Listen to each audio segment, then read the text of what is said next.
BP, sugar, thyroid, obesity, hormone సమస్యలని మందులు లేకుండా నేచర్ మంత్ర ఫుడ్ తో రివర్స్ చేసుకోండి. నమస్కారం, మీరు చూస్తుంది ఐ డ్రీమ్. నేను మీ కీర్తి. ఇక నుంచి మీరు నన్ను ఈ ప్లాట్ఫామ్ మీద చూడబోతున్నారు. ఎక్కడున్నా ఎలా ఉన్నా చిన్నప్పటి నుంచి నన్ను మీరందరూ ప్రోత్సహిస్తూ వస్తున్నారు. ఇకపై కూడా మీ ప్రోత్సాహం అలాగే ఉండాలని మనస్ఫూర్తిగా కోరుకుంటున్నానండి. ఇక ఐ డ్రీమ్ విషయానికి వస్తే వాస్తవాన్ని ఎప్పుడూ వాస్తవంగా మీ ముందుంచుతుంది. ఎక్కడ కూడా నాన్ సెంటిమెంటల్గా వెళ్లకుండా సెంటిమెంట్కి, ఎమోషన్స్కి విలువ ఇస్తూ వేరే వాళ్ళ ఎమోషన్స్కి పెద్దపీట వేస్తూ ముందుకు వెళ్తూ ఉంది. ఇకపై మా వంతు కూడా మేము ఐ డ్రీమ్తో సహా ముందుకు వెళ్ళాలి అని మనస్ఫూర్తిగా కోరుకుంటున్నాం. అయితే ఇప్పుడున్న బజ్ ఏంటంటే రష్మిక విజయ్ దేవరకొండ పెళ్ళి. ఒకే రోజు 2 రకాల పెళ్ళిళ్ళు చేసుకుంటున్నారు. రకరకాల స్పెక్యులేషన్స్ వినిపిస్తూ ఉన్నాయి కదా. అసలు ఈ కొడవ పద్ధతిలో పెళ్ళి ఎందుకు జరుగుతుంది? అది వాళ్ళ సంప్రదాయమా, లేకపోతే వివాహ దోషానికి సంబంధించి ఇలా 2 పెళ్ళిళ్ళు చేసుకోవాల్సి వస్తుందా ఒకే రోజు? 2 విధాలైన పెళ్ళిళ్ళు, 2 పెళ్ళిళ్ళు అనకన్నా 2 డిఫరెంట్ కైండ్ ఆఫ్ మ్యారేజెస్ అని అనుకోవచ్చు. అసలు ఈ రకరకాల స్పెక్యులేషన్స్ ఉన్న ఈ తరుణంలో కరెక్ట్గా సమాధానం మనకి వీరికన్నా ఎక్కువగా ఎవ్వరు చెప్పరండి. గురుగారు, నేను ఈరోజు ఈ టాపిక్ మీద ఐ డ్రీమ్లో మాట్లాడాలనుకుంటున్నానంటే నీకెందుకు సోదరి, నేను ఉన్నానని అప్పుడు ఇప్పుడు ఎప్పుడు. వీరితో నా ప్రయాణం ఇన్నాళ్ళది కాదండి, 15 సంవత్సరాలు అని చెప్పుకోవచ్చు. అంటే నేను శాటిలైట్ ఛానల్లో ఉన్నప్పటి నుంచి నాతో పాటు వారితో పాటు నేను ప్రయాణిస్తూ ఉన్నాము. ఒక రకంగా చెప్పాలంటే నా కెరియర్కి చాలా చాలా ప్లస్ అయ్యారు. వారెవరో కాదండి, బ్రహ్మశ్రీ నందిబట్ల శ్రీహరి శర్మ గురుగారు. నమస్తే గురుగారు. వాగర్థావివ సంపృక్తౌ వాగర్థ ప్రతిపత్తయే జగతః పితరౌ వందే పార్వతీ పరమేశ్వరౌ ఆదిత్యాయ చ సోమాయ మంగళాయ బుధాయ చ గురుశుక్రశనిభ్యశ్చరాహవే కేతవే నమః. శృంగేరి జగద్గురు పీఠాధిపతులకి, కంచి పీఠాధిపతులకి నమస్కారములు తెలియజేసుకుంటూ కార్యక్రమాన్ని ప్రారంభిద్దాం. ధర్మానికి సంబంధించి ఎప్పుడు మీరు నా వెనకాల ఒక లైబ్రరీలాగా నడిచాడు గురుగారు. ఏంటి ఇన్ని రకాల కన్ఫ్యూజన్? ఈ ప్రశ్నకి మా ప్రేక్షకులకి సమాధానం చెప్పండి అంటే నేనున్నాను కదా సోదరి అంటూ ఎప్పుడు నా ముందున్నారు, నా వెనకాల ఉన్నారు, నడిపిస్తూ ఉన్నారు. ఇకపై కూడా మీ సహాయ సహకారాలు అలాగే ఉండాలని, మీ ఆశీర్వచనం నాపై, మా ఐ డ్రీమ్ ప్రేక్షకులపై ఉండాలని కోరుకుంటూ ఎంతగానం స్పెక్యులేషన్ బజ్ వస్తుంది. Of course most awaited marriage అని చెప్పొచ్చు ఎట్టకేలకి. ఇప్పుడు మనం ఈ వీడియో చేస్తున్న సమయానికి ఒక పెళ్ళి అయితే అయిపోయింది. అంటే ఒక పెళ్ళి అని ఎందుకంటున్నానంటే గురుగారు, 2 విధాలైన వివాహ వేదికని వాళ్ళు ఎంచుకున్నారు. దానిపై రకరకాల స్పెక్యులేషన్స్ వస్తూ ఉన్నాయి. అఫ్ కోర్స్ ఎవరైనా దంపతులు పెళ్లి చేసుకుంటున్నారంటే వాళ్ళు నిండు 100 ఏళ్ళు హాయిగా కలిసిమెలిసి ఉండాలి అని హిందూ ధర్మం ఎప్పుడు కోరుకుంటుంది. మనం అలాగే కోరుకుందాం. అంటే ఈ మాట ఎందుకు అంటున్నానంటే గురుగారు, వీళ్ళు విడిపోతారని, జాతకంలో దోషాలు ఉన్నాయని రకరకాల మాట్లాడుతూ ఉన్నారే. సో దీని అన్నిటికీ తెర విప్పేద్దాం గురుగారు ఈ వీడియోతో. మనం అసలు ఏంటి కొడవ పద్ధతి పెళ్ళి, ఎందుకు చేసుకోవాల్సి వస్తుంది అన్నది. తప్పకుండానమ్మా. ముందుగా ఐ డ్రీమ్ సంస్థలో మీ యొక్క అధ్యాయం ప్రారంభమవుతున్నందుకు మనస్ఫూర్తిగా మీరు దిగ్విజయంగా కొనసాగాలి, ఆనందంగా స్థిరంగా ఉండాలని నేను కొలిచే ఆ దైవాన్ని మనస్ఫూర్తిగా కోరుకుంటున్నాను. ధన్యవాదాలు. ఒక సోదరుడిగా మీకు ఎప్పుడు కూడా మంచే జరగాలి. ఇప్పుడు మీరు అన్నటువంటిదేనమ్మా, పబ్లిక్ ప్లాట్ఫామ్లో ఇప్పుడు బాగా ట్రోల్ అవుతున్నటువంటిది. ఇప్పుడు మనం వీడియో చేస్తున్న సమయానికి విజయ్ దేవరకొండ, రష్మిక మందన్న వారి మ్యారేజ్ అనగా వివాహము ఒక ఘట్టం పూర్తయిపోయింది. అంటే ఎందుకింతగా వారి వివాహ పద్ధతుల మీద ఎక్కువగా ట్రోల్స్ అవుతున్నాయి అని అంటే వారు చేసుకోబోయే వివాహ పద్ధతులే దీనికి కారణం. అంతకుముందు సమంత గారు కూడా భూత వివాహం అని చేసుకున్నప్పుడు కూడా మనం కూడా వీడియో చేసాం, చాలా వైరల్ అయింది. ఇప్పుడు ఇది ఒక కొత్త పద్ధతి వినిపిస్తా ఉంది. అందుకనే ఇప్పుడు మనము సమంత దగ్గరికి వచ్చామనుకోండి, నాగ చైతన్య సమంత వివాహం జరిగింది ఒక రోజు. అది మన హిందూ సాంప్రదాయ ప్రకారం.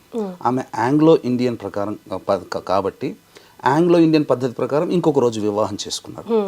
అదే విధానం ఇప్పుడు రష్మిక విజయ్ దేవరకొండ వివాహంలో జరగబోతుంది. ఇది తెలుసుకోకుండా చాలామంది నెగిటివ్ ట్రోల్స్ చేస్తున్నారు. ఎందుకు? ఆల్రెడీ రష్మికకి కొన్ని సంవత్సరాల కిందట కన్నడ హీరోతో ఎంగేజ్మెంట్ అయింది, రక్షిత్ శెట్టి అనే అబ్బాయితో. తర్వాత ఆమె, ఎందుకంటే ఒక స్త్రీకి హక్కు ఉంటుంది ఎవరిని వివాహం చేసుకోవాలి.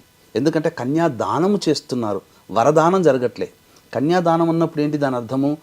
మన అమ్మాయిని ఒక ఇంటికి ఇచ్చేటప్పుడు ఆ అమ్మాయి తల్లిదండ్రులు మన అమ్మాయి అక్కడ క్షేమంగా, సుఖంగా, సంతోషంగా మెట్టినింట ఉంటుందా అని చెప్పి ఎంచుకొని మరీ ఇస్తారు తప్ప అబ్బాయి అమ్మాయిని ఎంచుకోవడం ఉండదు. కాబట్టి కొంత చిన్నతనంలో అమ్మాయికి అప్పుడు ఎంత టీనేజ్ కూడా ఉండకపోవచ్చు, తెలిసి తెలియని ఆలోచనతో తీసుకున్న నిర్ణయం వల్ల ఎంగేజ్మెంట్ జరిగిపోయింది రక్షిత్ శెట్టితో. కానీ అక్కడ నా వ్యక్తిగతమైన అభిప్రాయం ప్రకారం తను ఏదైతే ఈ సినీ వినీలాకాశంలో ఎత్తుకెదగాలని అనుకున్నదో, సహాయ సహకారాలు ఉంటాయేమో అనుకున్నదేమో దొరకలేదేమో, అందుకే క్యాన్సిల్ చేసుకుంది. తదనంతరం విజృంభించింది.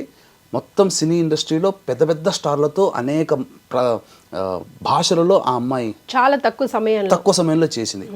తనకి సరైన ఈడు జోడైనటువంటి వ్యక్తి విజయ్ దేవరకొండగా కనబడడం.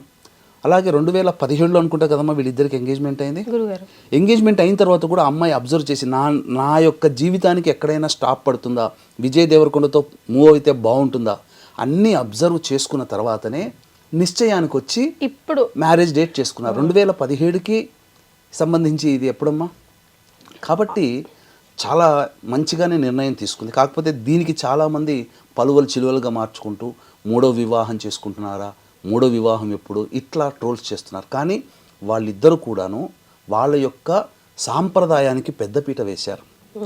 పెద్దపీట వేస్తూ ఇందులో భాగంగా మీరు చూసుకున్నట్లయితే వివాహము డేట్ ఫిక్స్ అయిన దగ్గర నుంచి కూడా తను చేపట్టబోయే యొక్క అమ్మాయి యొక్క ఆనందాన్ని కలిగించాలి, అమ్మాయికి కలిగించడం కోసం ఎక్కడా కూడా కాంప్రమైజ్ కాకుండా విజయ్ దేవరకొండ ఒక గొప్ప మహల్ రాజ్ ప్యాలెస్లో వివాహాన్ని నిశ్చయం చేసుకున్నారు. అన్నికి కూడా తన పట్టపు రాణి, ఒక ఎవరి జీవితంలో పేదవాడైనా కానీ వివాహం చేసుకుంటే ఆ పేదవాడి భార్య కూడా ఆయన ఆ రాజు అయినా ఆమె పట్టపు రాణి, రాజ్యానికి ఆయన రాజు అయితే భార్య రాణి అంతే. ఇక్కడ ధనము అనేటువంటిది కాదమ్మా. ఎవరు వివాహం చేసుకున్న రాజు వివాహం చేసుకునే భార్య రాణిలాగా చూసుకుంటారు. ఆ విధంగా విజయ్ దేవరకొండ ఆ అమ్మాయిని వివాహం చేసుకోబోతున్నాడు మంచిగా అంగరంగ వైభవంగా. ఇందులో మెచ్చుకోదగినటువంటిది ఏంటంటేనమ్మా, వివాహ విషయంలో సెల్ ఫోన్స్ అనేటువంటి లేవు, నాట్ అలౌడ్. మీకు అంతా ఒక చోట భద్రంగా పెడతాం అంటే దీని అర్థాన్ని నెగిటివ్ యాటిట్యూడ్లో ఎలా చూపించారనంటే తల పొగరు, వీళ్ళకి ఎవరు సెల్ ఫోన్ తీసుకోకూడదు, వీళ్ళ దగ్గర ఎవరు కూడాను సెల్ ఫోన్ చూసుకోకూడదు, వ్యక్తిగతమైన స్వేచ్ఛ లేదు. కానీ పాజిటివ్ ఒకటి చెప్పమంటారమ్మా, అతను విజయ్ దేవరకొండ నిర్ణయం చాలా సబబ్ అని చెప్పవచ్చు, హర్షాతిరేకంగా మనం యాక్సెప్ట్ చేయొచ్చు. ఎందుకనంటే ఒక వివాహం జరుగుతున్నంతసేపు వచ్చినటువంటి అతిథులందరూ కూడా ఇప్పుడు సెల్ ఫోన్ కర్ణయక్షిణి అంటారు, అది మొత్తం డిస్టర్బ్ చేస్తుంది. వాళ్ళ వైపు వివాహం జరుగుతుంటే వివాహంకి వచ్చిన వాళ్ళు వివాహం కోసం కాకుండా వ్యక్తిగతమైన మెసేజ్లు మాట్లాడుకుంటూ కూర్చుంటుంటే ఆ వివాహం చేసుకున్న దానికి విలువేముంటుంది. అందుకనే వచ్చిన అతిథులను కూడా గౌరవిస్తూ చక్కగా అందరినీ ఆహ్వానించి గౌరవిస్తూ వివాహం చేసుకుంటే అందరి అటెన్షన్ వాళ్ళ మీద ఉంటుంది, దంపతుల మీద.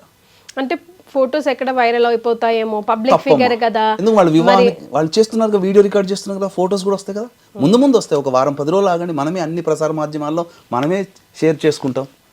కానీ ఏదైతే వివాహం చేసుకుంటున్నాడో రష్మికతో వచ్చిన అతిథులందరి అటెన్షన్ ఉండడం వల్ల వచ్చిన వాళ్ళ అందరి మైండ్లో చిరకాలం గుర్తుండిపోతుంది ఎంత బాగా చేసుకుని. ఎందుకంటే ప్రతి ఘట్టాన్ని వచ్చిన అతిథులందరూ ఆస్వాదిస్తారు, ఎవరు సెల్ ఫోన్లో ఉండవు, డిస్ట్రాక్షన్స్ ఉండవు.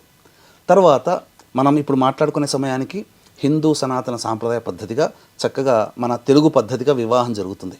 సాయంకాలానికి వచ్చేసరికి రష్మిక మందన వివాహ పద్ధతి కొడువ వివాహ పద్ధతి, కొడువ జాతి అంటే కూర్గు అనేటువంటిది. అంటే బ్రహ్మగిరి కొండల్లో మీకు చెప్పాలి అంటే దీనికి ఒక పురాణ ప్రాశస్త్యం అనేటువంటిది ఉందమ్మా. అక్కడ ఎవరైనా ఇదే పద్ధతిలో వివాహం చేసుకోవాల్సిందే. కూర్గు పరిసర ప్రాంతాలు, కావేరి నది పుట్టినటువంటి కూర్గు పరిసర ప్రాంతాల్లో గిరిజనుల జాతి అని అంటారు. ఈ గిరిజనులు ఇప్పుడు మనకు వాల్మీకి బోయ జాతులు ఎట్లయితే గిరిజనులు ఉంటారో అలాగే గిరిజనుల జాతికి సంబంధించిన అమ్మాయి ఈ కొడువ జాతికి సంబంధించిన అమ్మాయి.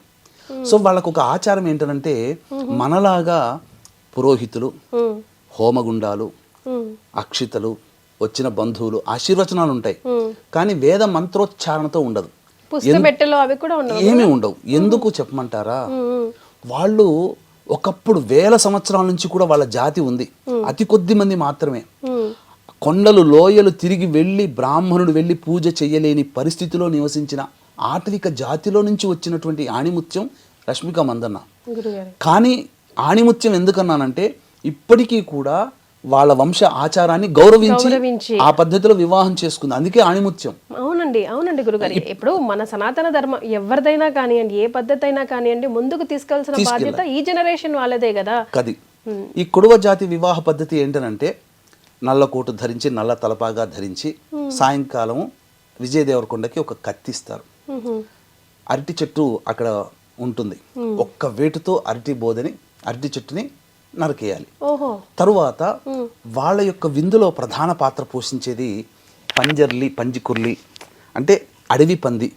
ఈ అడవి పంది మాంసాన్ని ఇష్టంగా ఆ రోజున విందులు, ఆటవిక జాతి కదమ్మా పంది, అక్కడ దొరికేది ఆటవికగా అడవి పంది.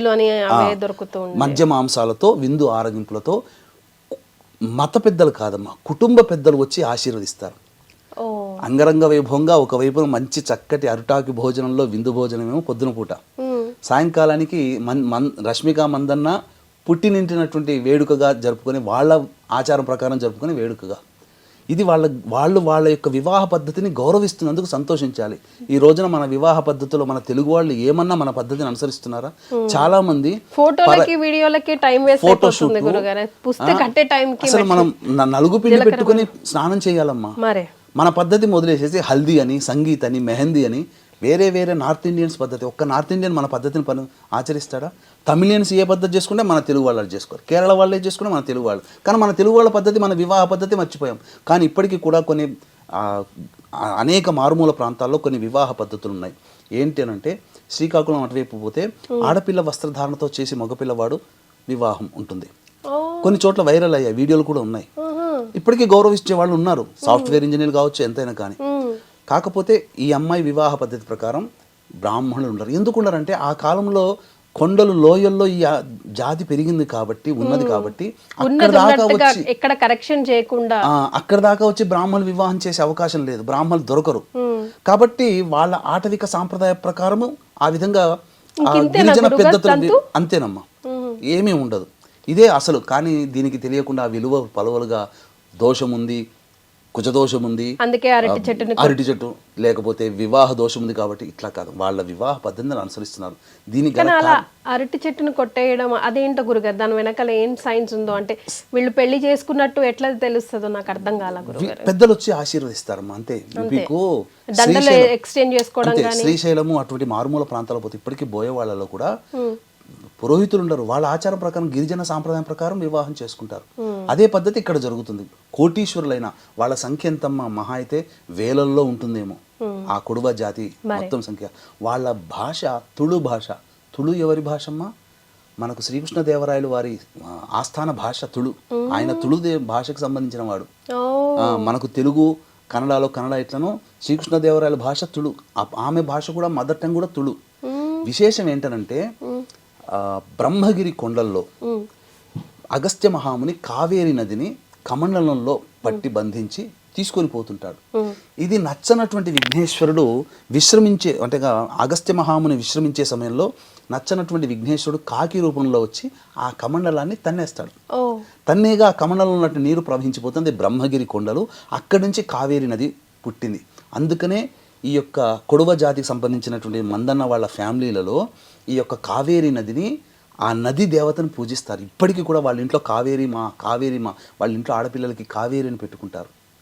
ఇంత సాంప్రదాయాన్ని వాళ్ళు పాటిస్తున్నారు, ఇంత విధానంగా వాళ్ళు పాటిస్తున్నారు తప్ప అందులో ఏమీ లేదమ్మా. సెల్ ఫోన్లు తీసుకురాలేంత మాత్రాన మనం ఏం కాదు. అది కూడా హర్షించదగినటువంటిదే.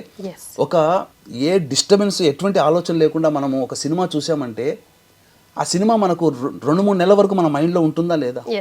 అట్లాగే వాళ్ళ పర్సనల్ నిర్ణయం కూడా కదా గురుగారు, మనం కూడా కొంచెం స్పేస్ ఇవ్వాలి. అండ్ ఎస్ అఫ్ కోర్స్ వాళ్ళు పబ్లిక్ ఫిగర్స్ కాబట్టి మీరు అన్నట్టు ఇవ్వాలా, కాకపోతే 2 రోజులకైనా తప్పకుండా వాళ్ళ ఫ్యాన్స్ కోసమో ప్రేక్షకుల కోసమో వాళ్ళు వీడియోస్, ఫోటోస్ పెడతారు మీడియాలో. 4వ తారీఖు రిసెప్షన్ గ్రాండ్ గా చేసుకున్నారు. అన్నిటికంటే మించి మన ప్రధానమంత్రి నరేంద్ర మోదీ గారు వారికి వివాహ శుభాకాంక్షలు తెలియజేశారు.